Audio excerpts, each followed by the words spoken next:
السلام علیکم۔ پیر امجد رضا قادری کا نیا بیانات سننے کے لیے ہمارے چینل اسلامک شارٹس کو سبسکرائب کریں اور بیل آئیکن کو ضرور دبائیں۔ چلیے ویڈیو کو پہلے اسٹارٹ کرتے ہیں۔ اسلام بڑا شائستگی کا، تہذیب کا، معتدل اور خوبصورت دین ہے۔ سبحان اللہ، صحیح بات ہے۔ انسانی زندگی میں کوئی شخص کوئی بھی کام کرتا ہو، لیکن اگر وہ کام بے ترتیب ہو، بے ڈھنگ ہو، غیر منظم ہو، تو اس کام کا سارا حسن ضائع ہو جاتا ہے۔ بالکل صحیح بات ہے۔ اسلام یہ چاہتا ہے کہ ہر کام ترتیب سے کیا جائے، مرتب کر کے کیا جائے، منظم انداز سے کیا جائے۔ انسان اپنی زندگی میں عبادت سے لے کر تجارت تک اپنی زندگی کے ہر شعبے میں نظم و ضبط کا مظاہرہ کرے۔ اگر چیزیں نظم و ضبط سے ہٹ جاتی ہیں، قاعدے سے ہٹ جاتی ہیں، تو کوئی بھی کام ہونے کے باوجود بھی لطف نہیں دیتا، فائدہ مند نہیں ہوتا۔ ہم یہ دیکھتے ہیں کہ مسلمانوں نے بہت ساری چیزوں کو بے ترتیب کر لیا ہے۔ ہماری زندگیوں میں ہر چیز ہے، نظم و ضبط نہیں ہے، وقت کی پابندی نہیں ہے، وقت کی قدر نہیں ہے۔ روزمرہ کے معاملات کے اندر ہم اپنے معاملات کو ترتیب سے نہیں چلاتے۔ صحیح بات ہے۔ کبھی کوئی کام کرتے ہیں تو اسے کیے ہی جاتے ہیں، اعتدال سے ہٹ جاتے ہیں، اور پھر اسی کام کو اس طرح چھوڑ دیتے ہیں کہ جیسے کبھی کوئی لینا دینا ہی نہیں تھا۔ اس سے انسان ایک بھرپور زندگی نہیں گزار سکتا، وہ وقتی اور جذباتی فیصلوں کا قائل ہو جاتا ہے۔ اس کی زندگی کے اندر ہر چیز ایک مخصوص وقت کے لیے اور ایک مخصوص ٹائم کے لیے آتی ہے، اور ایک مخصوص ٹائم کے لیے وہ چیز وہاں سے رخصت ہو جاتی ہے۔ اس میں کوئی شک نہیں کہ ہم انسان ہیں، ہمارے اندر کمزوریاں ہیں، باوجود کوشش کے بڑی جگہوں پہ غلطیاں، سستیاں، کمزوریاں رہ جاتی ہیں۔ لیکن کچھ لوگ اپنے ذہن سے کوئی منصوبہ بندی کرنا ہی نہیں چاہتے۔ ہو جائے گا، اللہ کرم کرے گا، اللہ بڑا مہربان ہے، بھئی یہ ساری باتیں ٹھیک ہیں، لیکن اسی کریم رب نے کہا ہے صبح اٹھو، اسی کریم رب نے کہا ہے کہ وقت پر نیند پوری کرو، اسی کریم رب نے کہا ہے کہ ان الصلاۃ کانت علی المؤمنین کتابا موقوتا، فرمایا بے شک نماز مسلمانوں پر مقررہ وقت پر فرض ہے۔ اسے اپنی ترتیب سے، وقت کے حساب سے تم نے ادا کرنا ہے۔ یہ نہیں ہو سکتا کہ تم کہو جی میری آنکھ 9 بجے کھلتی ہے تو میں فجر 9 بجے پڑھوں گا، اس کا ٹائم 6 بجے ہے تو تمہیں 6 بجے ہی فجر پڑھنی پڑے گی۔ اپنے مقررہ وقت پر چیزیں جب تک نہیں رہیں گی تب تک رضا الہی کا حصول بھی ممکن نہیں ہوتا۔ ہم چونکہ غیر منظم زندگی گزارتے ہیں، بے ترتیب زندگی گزارتے ہیں، تو اس لیے بہت سارے کام جو کرنے کی ہم پوزیشن میں بھی ہوتے ہیں وہ کام بھی ہم سے ہو نہیں پاتے۔ ایک تو بہت سارا مسئلہ لوگوں کا یہ ہے کہ کل کر لیں گے، انشاءاللہ ہو جائے گا، آپ دعا کریں ہو جائے گا، آپ فکر نہ کریں ہو جائے گا۔ اس کا معنی کوئی نہیں نا، اس کا مطلب کوئی نہیں آپ کیا کہہ رہے ہیں۔ آپ کہیں میں نے شروع کر دیا ہے اب دعا کریں، آپ یہ کہیں کہ میں نے پوری کوششیں لگا دی ہیں، آپ اچھی امید رکھیں اللہ سے، لیکن آپ سٹارٹ ہی نہیں کر رہے اور آپ کہہ رہے ہیں دعا کریں، یہ کیسے ہوگا؟ جب تک نظم و ضبط کا، آداب کا، حدود کا، قاعدے قانون کا پورا خیال ہی نہ رکھا جائے۔ حضرت سید فیض الحسن شاہ صاحب رحمۃ اللہ تعالیٰ علیہ فرماتے ہیں کہ ایک خاتون بڑی عجلت پسند تھی، جلد باز تھی، تو اس کا شوہر اس کی ان چیزوں سے بڑا پریشان تھا، جلدی میں آدھا کام کرتی تھی، آدھا کام خراب کر دیتی تھی، تو اکثر آ کے کہتی تھی دعا کریں بڑا مارتا ہے۔ اگرچہ اس کا مارنا پھر بھی درست نہیں تھا، لیکن وہ دیہاتوں میں آپ کو پتہ ہے نا، بعض لوگ بڑی جہالت کا مظاہرہ کرتے ہیں، اس قدر زیادہ شدت کے ساتھ تکلیف دیتے ہیں کہ جو بالکل نازیبا ہو جاتی ہے۔ ایک دن اس نے آ کے کہا کہ پیر صاحب کوئی سمجھاؤ، بڑا ماردہ ہے۔ تو آپ نے فرمایا تو سنا ہے بڑی جلد باز ہے، کام نظم و ضبط سے نہیں کرتی۔ کہنے لگی جی دیکھیں جی کیا نظم و ضبط اور کیا معاملہ، کل اس نے مجھے کہا دال پکا دو تو میں نے اس میں گھی بھی ڈالا ہے، مرچیں بھی ڈالی ہیں، پیاز بھی ڈالا ہے، لہسن بھی ڈالا ہے، ہلدی بھی ڈالی ہے، بس ذرا جلدی میں نے دال ہی تو نہیں ڈالی۔ تو اب یہ کو مارنے والی بات ہے؟ ہر شے ہے، ایک شے ہی نہیں۔ ہمارے ہاں بہت سارے لوگ ایسے ہیں جو جلدی میں اصل کو ہی بھول جاتے ہیں۔ وہ کہتے ہیں باقی میں نے سارے کیے، کوئی رہ تو نہیں نہ گیا، سارے کیے، ایک ہی نہیں نہ کیا۔ او بھائی جو اصل تھا وہ تو رہ گیا۔ نظم و ضبط، قاعدہ، قانون، جب تک ہمارے اپنے اندر، میں دوستوں سے کہہ رہا تھا پھر کہتا ہوں، میرے اسلاف فرمایا کرتے تھے جو والد تہجد نہ پڑھے اس کے بچے فجر نہیں پڑھتے۔ والد کو جب تک وہ سحری میں سجدہ ریز نہیں دیکھیں گے اتنی دیر تک آپ ان سے 1.5-2 گھنٹے پہلے اٹھیں گے تو پھر وہ اٹھیں گے۔ لیکن اگر کہا جائے کہ پتر میں تھکیاں تو تم مسیتے جا، تو یہ ہو سکتا نہیں کہ وہ جائے، کیونکہ ہماری زندگی سے نظم و ضبط بچے سیکھیں گے، ہمارے ماحول سے وہ محنت کو، مشقت کو، کوشش کو وہ سیکھیں گے۔ اگر ہم اپنے ماحول میں نظم و ضبط نہیں لائیں گے تو آنے والی نسل کے اندر نظم و ضبط منتقل ہو سکتا۔ تو اس کے منتقل کرنے کے لیے ضروری ہے کہ پہلے ہماری زندگی کے اندر نظم و ضبط، آپ دیکھیں شریعت اسلامیہ نے ہر کام کا نظم و ضبط بنایا ہے۔ نماز اللہ کی عبادت ہے نا، بستر سے اٹھ کر سیدھا مسجد میں آ کے جہاں آپ کا جی چاہے نماز پڑھنے کی اجازت نہیں ہے۔ آپ اٹھیں، آپ کا لباس پاک ہونا چاہیے، آپ نے وضو کیا ہوا ہو، آپ کو سمت قبلہ کا پتہ ہو، آپ کا منہ کعبہ شریف کی طرف ہو، جس جگہ آپ نے نماز پڑھنی ہے وہ جگہ پاک ہو، آپ کا لباس پاک ہو، وقت کا تعین ہو، نماز کے آداب آپ کو آتے ہوں، آپ بیت اللہ شریف کی طرف رخ کریں گے، کانوں تک ہاتھ اٹھائیں گے، آپ ان ہاتھوں کو منظم طریقے سے باندھیں گے، وقت پر رکوع کریں گے، رکوع میں کمر سیدھی ہونی چاہیے۔ آپ رکوع سے اٹھیں گے تو ایسے نہیں کہ کوئی بات نہیں اللہ قبول کر لے گا، جب تک آپ کی کمر پوری ٹھیک نہیں ہوتی رکوع سے اٹھتے وقت آپ کی نماز مکمل نہیں ہوتی۔ آپ سجدے میں جائیں گے تو پیشانی جمنی چاہیے، ناک جمنی چاہیے، آپ کے پاؤں کی انگلیاں زمین پر لگنی چاہیے۔ آپ جب تک پوری ترتیب سے نماز نہیں پڑھتے، رب کی عبادت ہے نا، کریم بھی بڑا ہے نا، مہربان بھی بڑا ہے نا، غفور بھی بڑا ہے، لیکن اگر مرتب طریقے سے نہ پڑھو تو وہ تو نماز قبول نہیں کرتا۔ نبی پاک صلی اللہ تعالیٰ علیہ وسلم کے سامنے آ کے ایک شخص نے نماز پڑھی، عبادت کی ہے، آیا ہے، جھکا ہے، لیکن عبادت بھی بے ترتیب بھی نہیں، بے ڈھنگی نہیں، غیر مرتب نہیں، غیر منظم نہیں، ایسے نہیں کہ جیسے مرضی کر لی۔ اس نے آ کے نماز پڑھی تو حضور نے اس کو دیکھا اور نبی پاک علیہ السلام نے فرمایا تیری نماز نہیں ہوئی، دوبارہ پڑھ۔ اس نے دوبارہ پڑھی۔ یہاں تو لوگ ناراض ہو جاتے ہیں۔ ایک دفعہ طالب علمی کی بات ہے، میں ایک جگہ نماز کے لیے وضو کر رہا تھا تو ایک صاحب نے وضو کیا، بڑی جلدی میں آئے اور جلدی میں وضو کیا تو ان کا ایک ٹخنا خشک رہ گیا۔ تو میں نے ان کی خدمت میں بڑی، چونکہ بزرگ تھے، بڑے تھے مجھ سے، میں نے بڑی عرض کی، میں نے کہا وہ آپ کو خیال نہیں رہا، آپ کا ٹخنا خشک ہے۔ وہ کہتے ہیں مولوی وہ لنگن نہ دے آج، دیکھیں کو لنگ نہ جائے، تو سو قبول کرنی کہ اللہ نے۔ میں نے ان سے کہا آپ کیا کام کرتے ہیں؟ کہنے لگا میں کپڑا بیچتا ہوں۔ تو میں نے کہا اگر آپ کا 1000 روپے والا گز کپڑا ہو تو کوئی شخص کہ کوئی عرض نہیں، چل مہربانی کر 300 کا دے دیتے ہو؟ کہنے لگا نہیں جی ترتیب سے ہی بات چلے گی۔ تو میں نے کہا یہ بھی ذرا ترتیب سے ہی چلے گی، اللہ نے کہا ہے کہ اس طرح کر کے پڑھو تو پھر میں قبول کروں گا۔ تو اگر وہ رستہ ہی آپ نے اختیار نہیں کیا، نبی پاک علیہ السلام کے سامنے اس نے نماز پڑھی، حضور کے سامنے، نبی پاک رحمت للعالمین ہے نا، حضور سے زیادہ کو پیار کرنے والا تو نہیں نا۔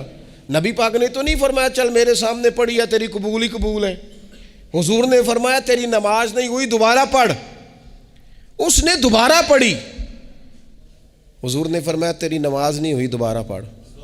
اس نے 7 پڑھی، 3 دفعہ پڑھی، پھر حضور کی بارگاہ میں آیا تو نبی پاک علیہ السلام نے فرمایا جب تو رکوع کرے تو صحیح کر کے رکوع کر، جب تو سجدہ کرے تو صحیح کر کے سجدہ کر، اور جب تو قیام میں کھڑا ہو تو ایک منظم طریقے سے کھڑا ہو۔ فرمایا اس اعتدال، اس نظم و ضبط سے، اس ترتیب سے نماز پڑھ، امید ہے خدا کے فضل پر کہ وہ تیری عبادت کو قبول فرمائے گا۔ نظم و ضبط ہی نہیں ہے۔ رمضان شریف کا روزہ بڑا مہربان ہے نا اللہ، اپنے بندوں کو کسی قسم کی کسی مشقت میں مالک ڈالتا نہیں، لا یکلف اللہ نفسا الا وسعہا۔ لیکن آپ یہ نہیں کہہ سکتے کہ میری آنکھ چونکہ صبح 9 بجے کھلی ہے تو مجھے تھوڑی شریعت گنجائش دے دے، کہ میں تھوڑی سی روٹی کھا لوں پھر نہیں کھاؤں گا مغرب تک، یہ گنجائش نہیں ملے گی۔ نظم و ضبط ہے، ترتیب ہے، اس کا قاعدہ ہے، اس کے اصول ہے، اس کا ضابطہ ہے۔ سحری میں اٹھیں گے آپ، اگر آپ کی آنکھ نہیں کھلی ہے تو آپ کی اجازت چلی گئی، وقت ختم ہو گیا۔ آپ بے ترتیب ہوئے، آپ غافل ہوئے، آپ نے کیوں لمبی نیند کی، آپ کیوں وقت پہ نہیں اٹھے؟ زکوٰۃ ہے، آپ کو ٹائم دیا گیا ہے کہ اضافی رقم آپ کے پاس ہو، آپ کے اخراجات سے زیادہ ہو، کس منظم طریقے سے زکوٰۃ فرض کی گئی ہے، اور یہ وہ نظم و ضبط ہے جس سے بندے کو تکلیف نہیں ہوتی۔ یعنی آپ کی ضروریات سے زیادہ مال ہو، اس مال کی قیمت 7.5 تولے سونے کے برابر یا 52.5 تولے چاندی تک پہنچ جائے، پھر وہ کل پہنچی ہے تو آج زکوٰۃ فرض نہیں، اس پر سال گزر جائے، پھر بھی وہ سارا نہیں دینا، اس میں سے 2.5% دینا۔ نظم و ضبط سے اللہ تعالیٰ نے توفیق دی نا جب بیت اللہ شریف کا حج کرنے کی، تو میں واپس آیا تو مجھے ایک طالب علم نے پوچھا، اس نے کہا کہ اس کا خیال تھا چونکہ اللہ کے فضل سے ہم خانقاہی لوگ ہیں تو بعض لوگوں کا خیال ہوتا ہے کہ شاید کوئی بہت انوکھی بات اور انفرادی بات ملے گی، تو خانقاہ شریف میں یا طریقت میں یا اہل تصوف میں باتیں انوکھی نہیں ہیں، باتیں روٹین کی ہیں، بس وہ یہ کہتے ہیں کہ ذرا ان کو درد سے ان پر عمل کرو، اپنے دل میں اس کا نفاذ کرو، روح میں اتارو۔ تو مجھے کہنے لگے آپ نے الحمدللہ حج کر لیا، تو میں نے کہا میں نے حج کیا ہے تو میں نے یہ رزلٹ نکالا ہے کہ حج بندے کو نظم و ضبط سکھاتا ہے، مرتب کرتا ہے انسان کی زندگی کو۔ آپ کو 8 ذی الحج کی زور پڑھنی ہے، آپ کو ہر صورت میں مینا میں، آپ کو 9 کو ہر صورت زوال سے قبل عرفات میں آپ کو زوال کا وقت میں وہاں پہنچنا چاہیے، آپ کو کچھ نہ کچھ ٹائم وہاں گزارنا ہے۔ ایک منظم ترتیب ہے کہ مغرب کے وقت نکل آؤ، وہاں آپ نے نماز نہیں پڑھنی، آپ آ کے عرفات سے نکلیں، مغرب عشاء کی نمازیں مزدلفہ میں پڑھیں۔ آپ کو 10 کی صبح کو جا کے کنکر مارنے ہیں، آپ یہ نہیں کہہ سکتے کہ میں جناب 2 دن پہلے یہ کام ختم کر لوں، مقررہ ٹائم پہ۔ جو 9 ذی الحج کو میدان عرفات میں نہیں جائے گا اس کا حج ہو سکتا، کیونکہ یہ ایک نظم و ضبط ہے، دین نے قاعدہ بنایا ہے، قاعدے کے بغیر آپ یہ کام کر سکتے؟ میں مصروف ہوں جی، مجھے سفر کرنا ہے، میں نے قربانی کرنی ہے تو 10 کو نہیں کر سکتا، میں 8 کو کر کے چلا جاؤں تو جاؤ، اللہ قبول ہی نہیں کرتا۔ قربانی اپنے ٹائم پہ، مقررہ وقت پر۔ نظم و ضبط پوری عبادات اسلامیہ میں آپ دیکھ لیں، نظم و ضبط ہے، اصول ہے، قاعدہ ضابطہ ہے۔ وہ ہمارے یہاں کچھ لوگ نا درویشی کی بنیاد پر بھی جہالت پھیلاتے ہیں، وہ کہتے ہیں جی اسی درویش لوگ ہیں جی، ہم کسی نظم و ضبط کے قائل نہیں۔ اس کا کیا معنی ہوا جی؟ وہ درویش تو تنظیمیں نہیں چلاتے، تو درویش کیا چلاتے ہیں؟ جہالت چلاتے ہیں۔ درویش ہی تو تنظیم چلا سکتا ہے، درویش ہی تو ادارہ چلا سکتا ہے، درویش ہی تو ایک منظم سلسلہ تعلیم آگے لے جا سکتا ہے، چونکہ اس کی زندگی میں نظم و ضبط ہوتا ہے، اس کی زندگی ایک پورے قاعدے کے مطابق مرتب ہوتی ہے، اس کی زندگی میں ٹائم ٹیبل پوری ترتیب سے ہوتا ہے۔ تو یاد رکھیے گا کہ نظم و ضبط ایک حسن ہے۔ آپ دیکھیے شریعت اسلامیہ کس طرح سے ہماری تربیت کرتی ہے۔ شریعت تو کہتی ہے باقی ساری چیزیں تو ایک طرف رہ گئیں، کسی کے گھر بھی جانا ہے تو نظم و ضبط سے جانا ہے۔ آپ کے بھائی کا گھر ہے، آپ کے دوست کا گھر ہے، آپ کا قریبی تعلق ہے، بغیر اجازت جا سکتے ہیں؟ دین نظم سکھاتا ہے۔ قرآن مجید فرقان حمید نے کہا یا ایھا الذین آمنوا لا تدخلوا بیوتا غیر بیوتکم حتی تستأنسوا وتسلموا علی اہلھا۔ کیا کرو؟ اگر کسی کے گھر جاؤ نا تو پہلے جا کے اجازت لو۔ یا ایھا الذین آمنوا، اے ایمان والو۔ کن سے کہا؟ صاحب کسی کے گھر میں داخل ہونا ہے تو پہلے کیا کرنا ہے؟ اجازت لینی ہے، اہل خانہ کو سلام کرنا ہے، اور اگر وہ اجازت نہ دیں تو پھر ان کے گھر میں داخل ہے۔ نبی پاک علیہ السلام 3 دفعہ دستک دیتے تھے، اجازت نہیں ملتی تھی تو لوٹ آتے تھے۔ جھگڑا کیا ہے؟ یہاں عام لوگ ناراض ہو جاتے ہیں، کہتے ہیں میں ملنے گیا سا جی تو مینوں ٹائم ملیا سی، آپ کے ٹائم کا نہیں میں نے خیال کیا۔ جب تک آپ نظم و ضبط نہیں سمجھتے، ترتیب نہیں سمجھتے، آپ دیکھیں نا نبی پاک صلی اللہ تعالی علیہ وسلم کے گھر کھانا تھا صحابہ کا، صحابہ نے کھانا کھا لیا۔ بہت سارے لوگ ایسے ہوتے ہیں جو کھانا کھانے کے بعد بیٹھ جاتے ہیں، شادیوں پہ، بیاہ پہ آپ دیکھتے ہیں گپ شپ لگنے لگتی ہے، وہ دیر تک بیٹھے رہتے ہیں۔ تو وہاں بھی کچھ لوگ بیٹھ گئے، کوئی اچھی گفتگو، کوئی دین کی، کوئی خیر کی بات ہونے لگی۔ نبی پاک علیہ السلام 2-3 دفعہ تشریف لائے، ان کو دیکھا، یا ایھا الذین آمنوا لا ترفعوا اصواتکم فوق صوت النبی ولا تجہروا لہ بالقول۔ نبی پاک صلی اللہ تعالیٰ علیہ وآلہ وسلم کی بارگاہ میں تو آواز اونچی نہیں کرنی، تم نے اس طرح چلا کر بات نہیں کرنی، اس طرح لوگ آپس میں کرتے ہیں، دھیما لب و لہجہ۔ یا ایھا الذین آمنوا لا تقولوا رائنا وقولوا انظرنا، لفظوں کے چناؤ میں احتیاط کرنی۔ وہ دیر تک بیٹھے رہے، بات چیت ہو رہی ہے، حضور دو ایک دفعہ آئے واپس چلے گئے، اللہ تعالیٰ نے قرآن نازل کر دیا، فرمایا میرے محبوب کو تکلیف دیتے ہو، جب کھانا کھا چکو تو اٹھو، اب جاؤ، ختم ہو گئی دعوت، ٹائم مکمل ہوا، اب کوئی کام کرنے دو۔ میرے عزیز، اپنی زندگی میں یہ ماحول بنائیں، ان چیزوں کو لے کر کے آئیں جو چیزیں ہمارے لیے ضروری ہیں۔ اگر ہم یہ کام نہیں کریں گے تو پھر زندگی میں یا تو ہمارا وجود کسی کے لیے اذیت کا باعث بنے گا، تکلیف کا باعث بنے گا، یا ہمارا لب و لہجہ اس طرح کا ہو جائے گا کہ ہم باوجود محنت کے اس کا کوئی نتیجہ نکال سکیں گے۔ محنت ہو رہی ہے لیکن نظم و ضبط سے نہیں ہو رہی، بے ترتیب ہو رہی ہے، بے تکی ہو رہی ہے، تو بجائے زیادہ مشقت کے نتیجہ تھوڑا آئے گا۔ اس لیے نظم و ضبط اپنی زندگی میں، قاعدہ قانون۔ میرے رسول پاک علیہ الصلاۃ والسلام نہ لوگوں کو قانون توڑنے سے منع کرتے، حضور علیہ الصلاۃ والسلام لوگوں کو اطاعت امیر کا حکم دیتے، امیر کی فرما برداری کی بات سناتے، فرماتے اگر تمہارے اوپر نک کٹا حبشی غلام بھی امیر بنا دیا جائے جو کتاب اللہ کے مطابق تمہیں حکم دے تو اللہ کے محبوب فرماتے ہیں اس کی بات بھی سننا اور اس کی فرما برداری بھی کرنا، پیچھے نہ ہٹنا۔ تم یہ نہ دیکھنا کہ یار یہ تو نک کٹا حبشی غلام ہے اور میں تو معاذ اللہ اس سے بہتر ہوں، اس کی فرما برداری کرنا۔ اس لیے کہ نظم و ضبط قائم رہتا ہے جب لوگ قانون کی پابندی کرتے ہیں، اور جب قانون کی پابندی نہیں ہوتی، جہاں قیام عدل نہ ہو وہاں قرار ہو سکتا ہے۔ حضرت عمر جیسے لوگ اگر عدالتوں میں پیش ہو سکتے ہیں، اگر خود رسول پاک علیہ السلام اپنا آپ پیش کرتے ہیں صحابی سے، وہ کہتے ہیں جی آپ نے مجھے چبھو دیا ہے صفیں سیدھی کرتے تیر یا نیزہ، تو میں بدلہ لوں گا، تو حضور پیش کرتے ہیں اپنا آپ، حالانکہ وہ تو دور محبت تھا، عرض کی حضور کس نے بدلہ لینا تھا، نہ آپ نے کوئی تکلیف دی تھی، یہ تو وجود چومنے کا بہانہ تھا۔ لیکن نبی کریم علیہ الصلاۃ والسلام نے جو ہمارے سامنے اسوہ رکھا ہے، اس میں یہ ہے کہ یہ نظم اس طرح کا ہونا چاہیے کہ کوئی شخص بھی قاعدے قانون سے بالا تر۔ حضور علیہ السلام نے فرمایا 3 لوگ سفر کریں تو ایک کو امیر بنا لیں، ورنہ بار بار بحث ہوگی، ایک کہے گا یہاں ٹھہرنا ہے، یہاں کھانا کھانا ہے، یہاں نماز پڑھنی ہے، دوسرا کہے گا یہاں۔ 3 سفر کرو تو ایک کو اپنا امیر مان لو۔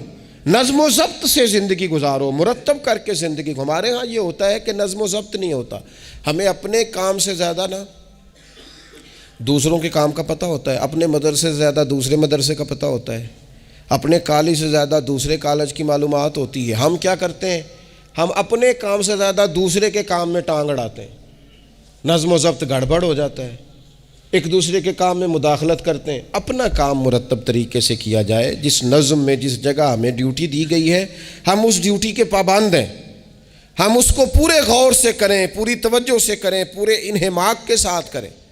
اپنے کام پر ہم جب تک توجہ دیتے ہیں تو کام ٹھیک رہتا ہے۔ اسی طریقے سے رسول پاک صلی اللہ تعالیٰ علیہ وسلم نا گھر کے باہر بھی پورے نظم و ضبط کے قائل تھے، پوری ترتیب۔ آپ دیکھیں حضور صفوں کا درست ہونا بڑا پسند کرتے تھے، نماز ہی پڑھنی ہے نا، کھڑے ہو گئے ہیں نا، لیکن حضور نے دعا دی، فرمایا صفیں سیدھی کرو، اللہ تمہارے دل بھی سیدھے کر دے گا۔ حضور نماز کی جماعت سے پہلے اعلان کرتے بھئی اپنی صفوں کو درست کر لو۔ حضور پسند کرتے کہ بالکل اس طرح مرتب ہو کے لوگ نماز پڑھیں، کوئی چیز بھی غیر مرتب۔ یہاں جناب کوئی شخص بھی قطار میں لگنے کو تیار نہیں، باری کا انتظار کرنے کو تیار نہیں ہے۔ بینک میں ہمیں ذرا پہلے بلا لیا گیا تو ہم کہتے ہیں اللہ نے بڑی عزت دیتی ہے، اور پھر کچھ پروٹوکول تو بے جا ہیں، سوائے تکلیف کے اور کچھ دیتے۔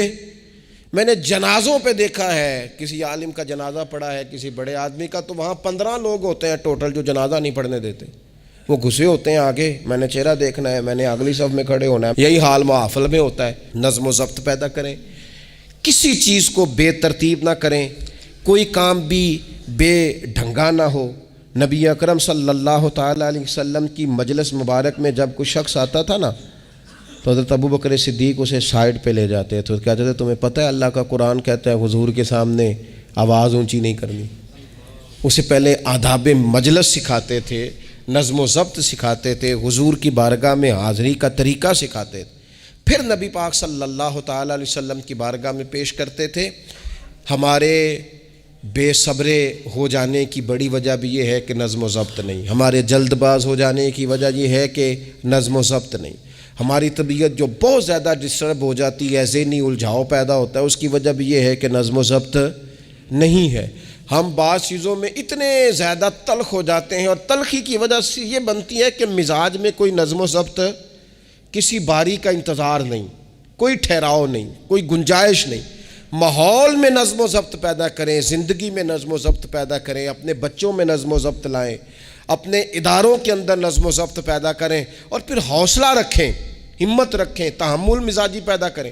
نبی اکرم صلی اللہ تعالیٰ علیہ وسلم نے نا اپنے گھر میں اپنے ٹائم کو 3 حصوں میں تقسیم کیا تھا. ہم گھر کے اندر جاتے ہیں اپنا ٹائم تقسیم نہیں کرتے. یہاں تو کوئی بندہ مطالبہ کرتا ہے تو ڈانٹ کے چپ کرانے کی کوشش کرتے ہیں، تھکا ہوا ہوں خبردار بات نہ کرنا. آپ نے چپ کرا دیا، چپ کرانے سے بغاوت پیدا ہوتی ہے، نفرت جنم لیتی ہے.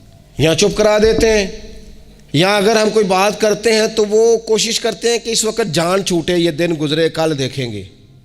اس سے کیا ہوتا ہے، اس سے جو شخص آپ کے سامنے بیٹھا ہے اس کی امید ٹوٹتی ہے. وہ کہتا ہے یار یہ کیا معاملہ ہے. بچوں کی امیدیں ٹوٹتی ہیں، گھر والوں کی امیدیں ٹوٹتی ہیں کہ یار یہ تو جان چھڑا رہے ہیں. نبی اکرم صلی اللہ تعالیٰ علیہ وسلم جب گھر تشریف لے جاتے تھے تو حضور اپنے وقت کو 3 حصوں میں تقسیم کرتے. ایک حصہ پورا ٹائم رسول پاک گھر والوں کو دیتے، ان کی بات سنتے. بلکہ حضرت عائشہ صدیقہ فرماتی ہیں جب تک گھر میں رہتے کوئی نہ کوئی گھر کا کام ہی کرتے رہتے. حضور ٹائم دیتے. ایک حصہ یہ.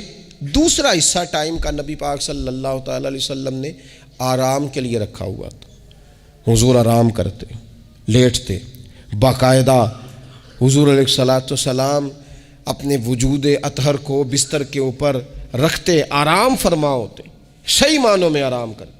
اور تیسرا حصہ نبی پاک علیہ السلام نے عبادت کے لیے رکھا ہوا.